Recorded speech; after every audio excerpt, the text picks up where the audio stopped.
سیدنا ابو ہریرہ رضی اللہ تعالیٰ عنہ راوی ہیں، فرماتے ہیں میں نے رسول اکرم صلی اللہ علیہ وسلم کو دیکھا، سرکار کی خدمت میں جب بھی کوئی نیا پھل پیش کیا جاتا،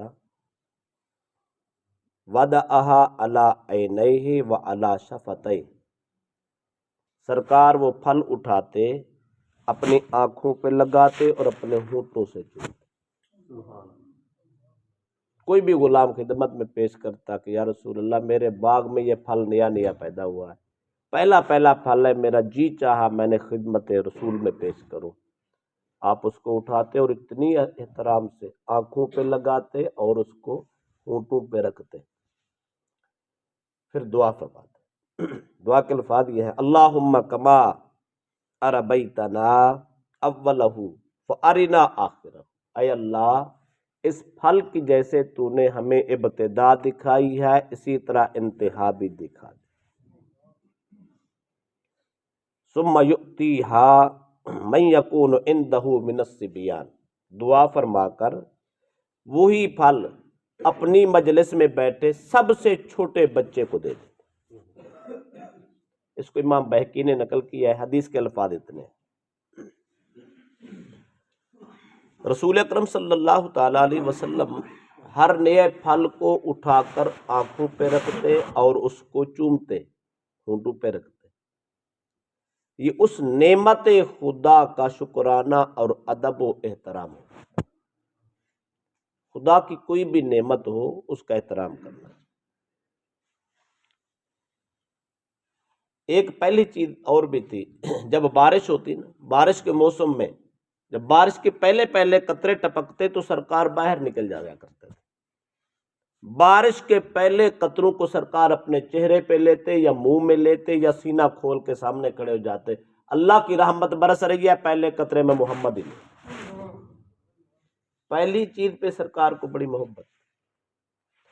اگلا جملہ دیکھ لیں، پہلا پھل اپنی مجلس میں بیٹھے سب سے چھوٹے بچے کو دیتے، کیوں؟ چھوٹا بچہ بھی ماں باپ کی ایک نعمت اور ہوتی ہے، وہ پہلا پھل ہوتا ہے، تو پہلے پھل کو پہلے پھل سے جوڑ دیتے، بچہ بھی خوش ہو جاتا۔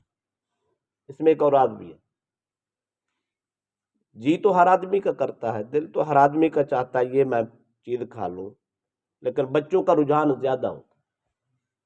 بڑا آدمی تحمل کر لیتا ہے، صبر کر لیتا ہے، لیکن چھوٹا بچہ اگر اس کو نہ دے تو اس کا دل ٹوٹتا ہے۔ سرکار دو علیہ وسلم دل توڑنے نہیں آئے، وہ تو دل جوڑنے آئے۔ بالخصوص بچوں کو توجہ دیتے اور بچوں کا دل رکھتے۔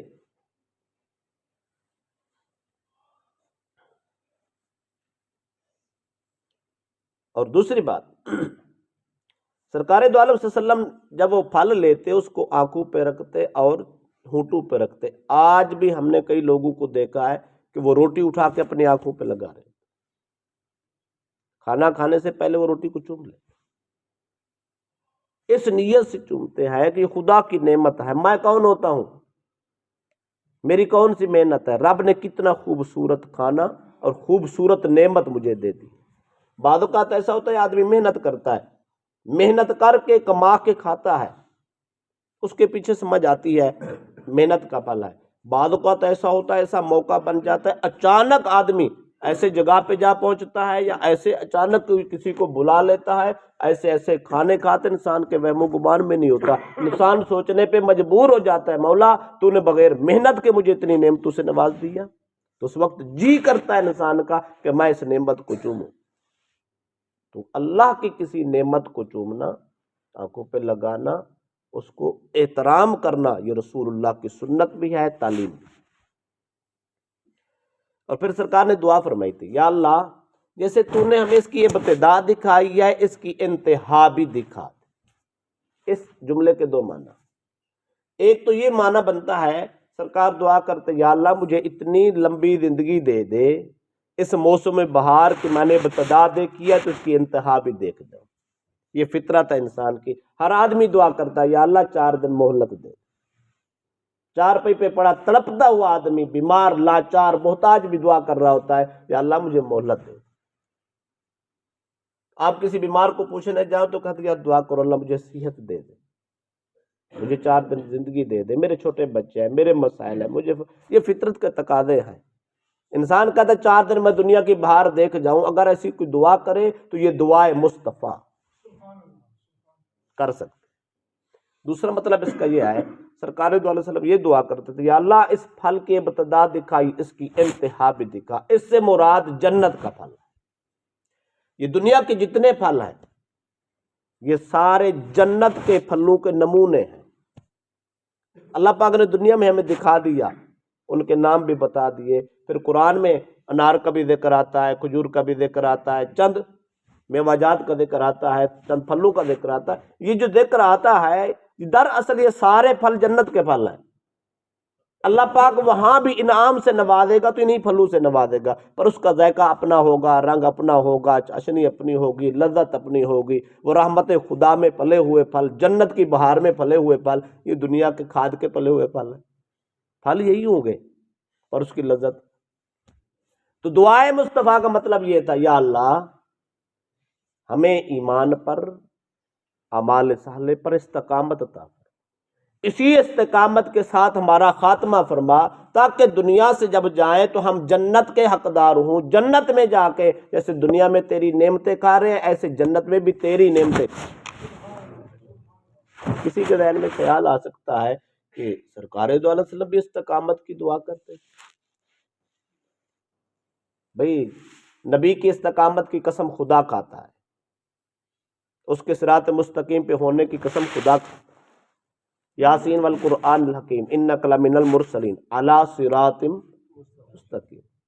سرکار ساری زندگی دعا مانگتے رہے، اہدنا الصراط المستقیم، حالانکہ اگلا جملہ کہہ رہا ہے صراط الذین انعمت علیہم، جن لوگوں پہ اللہ کا انعام ہوا۔ سب سے پہلے انعام انبیاء پر ہے، پھر صدیقین پر ہے، پھر شہداء پر ہے، پھر صالحین پر ہے۔ جن پہ پہلے انعام ہے وہ کیا مانگتے تھے؟ وہ استقامت مانگتے تھے۔ اس میں ایک راز یہ تھا، اللہ کے پیغمبر اپنی امت کو تعلیم دیتے، تعلیم کے حساب سے وہ دعا فرمایا کرتے تھے۔ یہ دعا بھی تعلیم امت کے لیے تھی۔ فرمایا اگر میں محمد استقامت مانگتا ہوں تو تم کیوں نہیں مانگتے؟ استقامت مانگا کرو۔ یا اللہ ایمان جیسی دولت عطا کی ہے، ہمارا خاتمہ بھی ایمان پر ہے۔ مولا تو نے اپنے خاصوں میں رکھا ہے، مسلمانوں میں رکھا ہے، مولا ہمیں موت بھی اسی ایمان اور اسلام پہ دینا، تاکہ ہم آخرت میں بھی تیری عطا سے جنت حاصل کر سکیں۔ امت کی تعلیم کے لیے تھے، لہذا استقامت اور خاتمہ بالخیر کی دعا کرتے رہنا، یہ بھی رسول اللہ صلی اللہ علیہ وسلم کی مبارک سنت ہے۔ اور اس سے یہ بھی ثابت ہوا، کھانا جب سامنے آ جائے، رب کی نعمت سامنے آئے تو ہم دعا کر سکتے ہیں۔ دعا آنکھوں پہ لگا کر بھی کر سکتے ہیں، ہونٹوں پہ لگا کر بھی کر سکتے ہیں، وہ نعمت ہاتھ میں لے کر بھی کر سکتے ہیں، سامنے رکھ کے بھی کر سکتے ہیں۔ دیکھیں نا، پھل آ گئے ہوں سرکار کی خدمت میں، 5 کلو 10 کلو، سرکار نے اٹھا کے یہاں پہ آنکھوں پہ رکھ کے انتظار تو نہیں کی ہوگی، یہاں تو دعا نہیں کی ہوگی، آنکھوں پہ رکھا، چوما، رکھ دیا، ہاتھ اٹھا کے دعا کی، مولا اس کی ابتدا دکھائیے، مجھے انتہا بھی دکھا دے۔ قربانی کا جانور جب سرکار قربان کرتے تھے نا، جانور قربان کر کے جانور سامنے پڑا ہوتا، ہاتھ اٹھا کے دعا مانگتے، یا اللہ یہ میری طرف سے، میری امت کی طرف سے قبول کر۔ اس کا مطلب یہ ہوا، اگر کھانا سامنے رکھ کے کوئی آدمی دعا کرتا ہے تو بہقی کی اس حدیث سے ثابت ہے کھانا رکھ کے دعا کرنا سنت مصطفیٰ کی۔ آج ہمارے ہاں رواج ہے ختم شریف کا، وہ ختم شریف پڑھ کے، چند آیات قرآنی پڑھ کے، درود شریف پڑھ کے لوگ دعا کرتے ہیں۔ لوگ کہتے ہیں کہاں لکھا ہے؟ یہ صحیح بہقی میں لکھا، یہ رسول اللہ کے عمل ہے، بدعت نہیں۔ اور پھر سرکار دو علیہ وسلم نے وہ بچوں کو دیا۔ آج بھی یہ رواج ہے، ختم پڑھ کے لوگ بچوں کو تقسیم کرتے ہیں۔ ہمارے پاس اکثر کوئی ٹافل لے آتا ہے، کوئی بسکٹ لے آتا ہے، کچھ لے آتا ہے، یہ جی یہ ختم پڑھ کے بچوں کو تقسیم کرتے ہیں۔ یہ خوبصورت ادا ہے، اس کے پیچھے ادا ہے مصطفیٰ، لہذا کر سکتے ہیں۔ اور بچوں کو ترجیح دینی چاہیے، جب تقسیم کرنا ہو نا، کوئی چیز تقسیم کرنی ہو تو بچوں کو پہلے دیں۔ میں جب پہلی دفعہ عمرے پہ گیا، میرے ساتھ میرا بیٹا تھا محمد احمد، ہم جہاز میں بیٹھے تو وہ کھانا پیش کرتے ہیں، ہم سارے بیٹھے رہے، سب سے پہلے کھانا وہ چھوٹے بچوں کو دے گئے، اب پوری سیٹ خالی، کسی کو کھانا نہیں ملا، میرے بیٹے کے سامنے انہوں نے پہلے کھانا رکھا، پھر آگے چلا گیا ویٹر، وہ اگلے جا گئے، آگے ایک بچہ بیٹھا تو اس کو جا کے دیا۔ ہم نے سمجھا شاید پہلی بار گئے تھے ہم جہاز کے، ہم نے سمجھا شاید ہمیں نہیں ملے گا یا اس میں نہیں ہوگا سسٹم، لیکن بعد میں انہوں نے بالترتیب سب کو دیا۔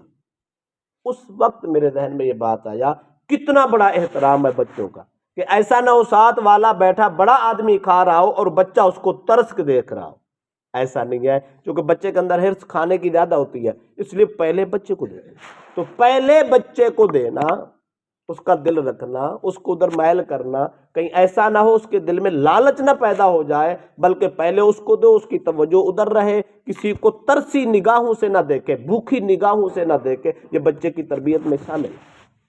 لہذا اگر ہم کوئی چیز تقسیم کرتے ہیں تو کوشش کریں ہماری مجلس میں، اگر کوئی گھر میں بچے بیٹھے تو پہلے بچوں کو دو، چلو بھی عام روٹین میں کہتے یار پہلے چھوٹوں کو دینا، چھوٹے بچوں کو پہلے دو نا، باقی بعد میں بڑوں کو دے دینا، یہ انداز بھی انداز مصطفیٰ۔ آخری بات، یہ صحیح مسلم میں بھی ہے، ترمذی میں بھی ہے، نسائی ابن ماجہ میں ہے، ابو ہریرہ سے روایت ہے، سرکار دو عالم صلی اللہ علیہ وسلم جب پھیلا پھل حاصل کرتے، ملاحظہ فرماتے یا دیکھتے تو آپ وہ بھی دعا کرتے تھے، یہ بھی دعا کرتے، اللہم بارک لنا فی ثمرنا، یا اللہ ہمارے ان پھلوں میں برکت عطا فرما، وبارک لنا فی مناتبنا، یا اللہ ہمارے اس متاع میں، اس ساز و سامان میں برکت عطا فرما، اس آمدنی کے ذرائع میں برکت عطا فرما، وبارک لنا فی ساعنا وبارک لنا فی مدنا، یا اللہ ہمارے سا میں بھی برکت عطا فرما، ہمارے مد میں بھی برکت عطا فرما۔ یہ دو برتن تھے، اوزار تھے، سا کہتے ہیں جس طرح ہم ٹوپا کہتے ہیں تولنے کا، یہ مد اور سا ٹوپے تھے اس زمانے کے، ان میں تولا جاتا تھا، جس ترازو میں تولا جاتا سرکار اس میں بھی برکت کی دعا کر دے۔ وہ بیچنے والا جب امید کر کے آتا ہے نا سامان لے کر، اس کی دل میں امید، یا اللہ میرا سامان زیادہ وزنی ہو جائے، برکت دینا، میرا رزق میں برکت آ جائے، تو سرکار اس پیمانے کے لیے بھی دعا کرتے تھے، یا اللہ ہمارے پھلوں میں برکت، ہماری آمدنی میں برکت، ہمارے پیمانوں میں برکت عطا فرما۔ بھائی ہر وہ کام جو ہم نے زندگی میں لین دین کرنا ہے، استعمال کرنا، اس کے لیے برکت کی دعا کرنا، یہ مصطفیٰ کی خوبصورت ترین سنت، لہذا ان چیزوں میں برکت کی دعا کیا کریں۔ ہمارے ہاں رزق بہت زیادہ آتا ہے، پوری نہیں پڑتی، ہر آدمی روتا نظر آتا ہے، اس کی وجہ اس کے پیچھے ہماری دعائیں نہیں ہیں۔